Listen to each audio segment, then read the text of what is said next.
చేయాల్సింది మూసి సుందరీకరణ కాదు. మూసి గబ్బంతా ముఖ్యమంత్రి నోట్లే, వాళ్ళ మంత్రుల నోట్లోనే ఉన్నది. మొదలైతే వాళ్ళ నెత్తుల నిండా గబ్బున్నది.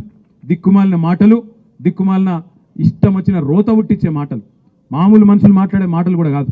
ఇడిసిపెట్టాం ముఖ్యమంత్రి, నీ గబ్బు మాటలకు, నీ మంత్రుల చెడ్డ మాటలకు చూస్తా ఊరుకున్నాం. చాలా రోజులు 4-5 ఏళ్ళు ఇష్టం వచ్చినట్టు పిచ్చోన్లే కొరినా ఊకున్నాం. కానీ అలా బాధ్యతలో ఉన్నావు, ఇక్కడ నుంచి వదిలిపెట్టాం. ఆల్రెడీ నేను పరువు నష్టం దావా వేసినా, ముఖ్యమంత్రి మీద కూడా తొందరలోనే పరువు నష్టం దావా వేస్తా. ముఖ్యమంత్రి మీద వేస్తా, నా మీద అడ్డగోలుగా మాట్లాడిన మంత్రి గారిని కూడా ఇడిచిపెట్టా. క్షమాపణ చెప్పేదాకా అటు క్రిమినల్ ఇటు సివిల్ డిఫమేషన్ 2 సూట్లు కూడా వేస్తా, వదిలిపెట్టా అనే మాట కూడా నేను విజ్ఞప్తి చేస్తా ఉన్నా. తప్పే చేయనప్పుడు ఎవరిని అయ్యకు కూడా భయపడం. ఏం చేసుకుంటావో చేసుకొని మోడీకే చెప్పినాం, ఈ చిట్టినాయుడు ఎంత మనకనే మాట నేను విజ్ఞప్తి చేస్తా ఉన్నా. మోడీకే చెప్పినాం, ఏం చేసుకుంటావో చేసుకోపోరా భయ, గీడంతా నాకు అర్థం కాదు. గింతంత తోడు ఏదో అడిమారి గుడి దెబ్బలు ఆయన పోయి కూర్చున్నాడు. అలా ఇక ఆవుతలేడు, ఇక ఆడికెళ్ళి నేనేందో పొడుగు అయిపోయినా పెద్దోన్న అయిపోయినా కూల కొడతా. మా సవితక్క కట 3 కొడుకులకు 3 బిల్డింగ్లు ఉన్నాయట. యాడున్నాయో చెప్పురా భయ్, మేమే దగ్గరుండి కెమెరాలు పెట్టి మేమే కూల కొడతాం. ఫామ్ హౌజులు మా సవితక్క బిడ్డకు కూడా ఉందట, మరిగా అది కూడా చూపెడితే అది కూడా కూల కొడతాం. ఇంకొక మాట అంటున్నాం, ముఖ్యమంత్రి గారు మాట్లాడితే పేరు తీసుకుంటా కూల కొడతా అంటున్నావు. నీ ఇష్టం, మాకు అభ్యంతరం లేదు. కానీ దయచేసి నేను ఒక విజ్ఞప్తి ముఖ్యమంత్రి గారికి చేసేది, రేవంత్ రెడ్డి నీ కళ్ళు చల్లబడతాయి అనుకుంటే, మా దగ్గర ఉన్న బిల్డింగ్లకో వాటికో వీటికో కులగొట్టినాకన్నా నువ్వు శాంతిస్తావు అనుకుంటే బరాబర్ కులగొట్టు. కానీ ఆడికి బంద్ చేయి, ఆడికి కులగొట్టుడు బంద్ చేయి, పేదోళ్ళ కడుపుల కొట్టుడు బంద్ చేయి. మా ఇల్లు కులగొడితే నీ కడుపు చల్లబడుతుంది అనుకుంటే మా ఈ కులగొట్టు, ఆడికి ఆపేయి. పేదవాళ్ళకి మాత్రం కులగొట్టుడు దయచేసి ముట్టుకోకు. ఎందుకంటే ఇవాళ బాధ అనిపిస్తున్నది. ఓదికేమో రైతుల గోస ఇక్కడ ఇట్లున్నది ఊళ్ళల్లో.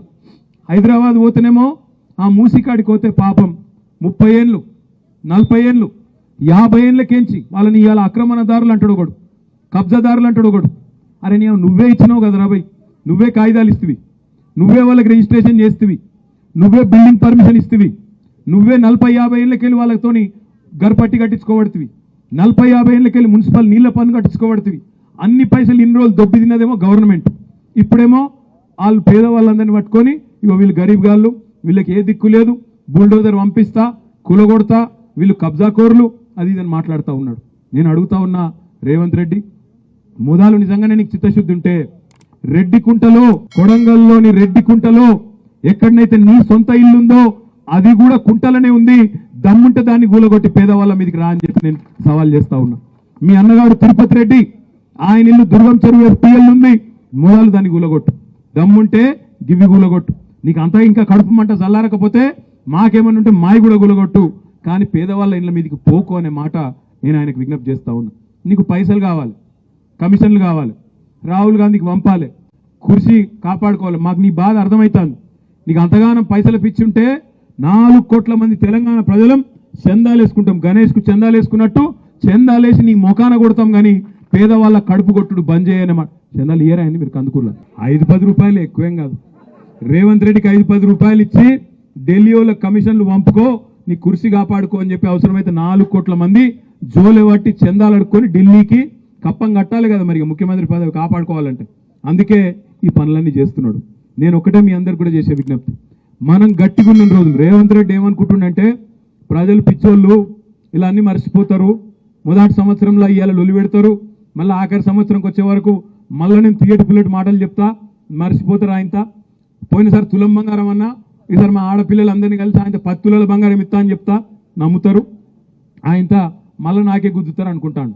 ఇంకొక మాట చెప్తున్నాడు అందరికీ, 100 రోజుల్లో అని చెప్పినా కానీ ఆఖరి 100 రోజులలో ఇస్తా. ఇప్పుడు ఏం తొందర ఉన్నది నాకు, ఆఖరి 100 రోజులలో ఇస్తేనే ఓటు గుర్తుపెట్టుకుంటారు, ఇప్పుడెందుకు ఇవ్వాలని మాట్లాడుతున్నాడు. నేను ఒక్కటే మీ అందరికి విజ్ఞప్తి చేసేది, మా ఆడబిడ్డలకు ముఖ్యంగా తారీఖు రాసి పెట్టుకోండి. మొదలు 100 రోజులలో ఇస్తా అన్నాడు, ఆ తర్వాత ఒక్కొక్క రోజు ఎంతెంత అయితే లేట్ చేస్తుండో మొత్తం మిత్తితో సహా ఇయ్యాలి. ఒక్కొక్కరికి ఎంత బాకీ ఉన్నాడో రాసుకోండి. ముసలోళ్ళకి ఎన్ని వేలు బాకీ ఉన్నాడు, ఆడపిల్లలకి ఎన్ని తులాల బంగారం బాకీ ఉన్నాడు, రైతులకు రైతు బంధు ఎంత బకాయి ఉన్నాడు, ఇంకా ఎవరికి ఏమేమి బకాయి ఉన్నాడో రాసి పెట్టుకోండి. మొదలు పెట్టిన రోజు అడగాలి ముఖ్యమంత్రిని, ఏమయ్యా మరి 100 రోజుల మొదలు పెడతా అన్నావు, ఇన్ని రోజులకు ఇంకా ఏం దిక్కు లేదు, అతి లేదు, గతి లేదు, ఏం సంగతి అని అడగాలి. హుషారు కావాలి, మనం ఇట్స్ పెట్టద్దు. అగో బతుకమ్మ సీరియల్ అంటుండు మా తమ్ముడు, బతుకమ్మ సీరియల్ ఎక్కడ తమ్మి, ఆయన ఇంట్లో ఉన్న సీరియల్ ఎత్తుకపోతే ఆయన గొప్పడు. బతుకమ్మ చీరలు అయితే రావు, బాగా ఎప్పుడో పోయినాయి. ఒక చీర కాదు 2 చీరలు ఇస్తా అన్నాడు మహిళలకు. నేను మహిళలకు చూసి రాది, ఒక చీర కాదు 2 చీరలు ఇస్తా అన్నాడు. మరి బతుకమ్మ పండుగకు ఇంతవరకు చీర లేదు. ఆఖరికి ఊళ్ళల్లో బతుకమ్మ కుంటలలో నీళ్లు సాఫ్ చేసి కొద్దిగా మంచిగా చేద్దామంటే ఊళ్ళల్లో పంచాయతీలలో పైసలు కూడా లేవు. అట్లాంటి పరిస్థితి ఇవాళ ఈ రాష్ట్రంలో ఉన్నది. మీరు చూసిండ్రు సబితక్క శాసనసభలో మాట్లాడితే బర్దాష్ అయితే లేదు ఆయనకు. బర్దాష్ గాక నోటికొచ్చినట్టు అవమానించిండు. నిజంగా మా కళ్ళలో నీళ్ళు తిరిగినాయి ఆ రోజు. 4.5 గంటలు సబితక్క, సునీతక్క, కోవలక్ష్మక్క ముగ్గురు ఆడబిడ్డలు, మేమేమో బయట కొట్లాడుతుంటే ముగ్గురు ఆడబిడ్డలు 4.5 గంటలు నిలబడే ఉన్నారు. 4.5 గంటలు నిలబడితే మొత్తం కాళ్ళు రెక్కలు గుంజితే కూడా ఒక్క నిమిషం మైకి ఇయ్యలే. ఒక గంట దయలేనోడు ముఖ్యమంత్రి. ఆఖరికి దిక్కులేక కింద కూర్చున్నారు. పోయి కింద అసెంబ్లీలో కింద కూలబడ్డారు. కూలబడి ఇక్కడనే నిరసన చెప్తే ఇంటరేమో కూలబడితే ఆడబిడ్డలనే కనికరం లేకుండా, మన ఆడబిడ్డలను గౌరవించాలనే సంస్కారం లేకుండా, అందుకే ఆ రోజు అక్కన్నది, నేను ఎంతో మంది ముఖ్యమంత్రులను చూసినా, ఏ ముఖ్యమంత్రి ఉన్నా అక్కడ కేసీఆర్ ఉన్నా, రాజశేఖర్ రెడ్డి ఉన్నా నన్ను ఈ పాటికి పిలిచి కూర్చోబెట్టి అమ్మా నువ్వు మాట్లాడు, నీకేం కావాలనో చెప్పని చెప్పి మా బాధింటుండే. కానీ ఈ దుర్మార్గుడు, ఈ కిరాతకపు నాయకుడు మాత్రం అట్లా లేడండి. ఈ మనిషి మామూలుడు కాదు, ఈయన గుండె రాతి గుండె అని మాట్లాడింది. నేను అందుకే చెప్తా ఉన్నా, ఇట్లాంటి మనుషులకు కుక్క కాటుకు చెప్పు దెబ్బ అన్నట్టే సమాధానం చెప్పాలి తప్ప మర్యాదగా సమాధానం చెప్తే నడవదు.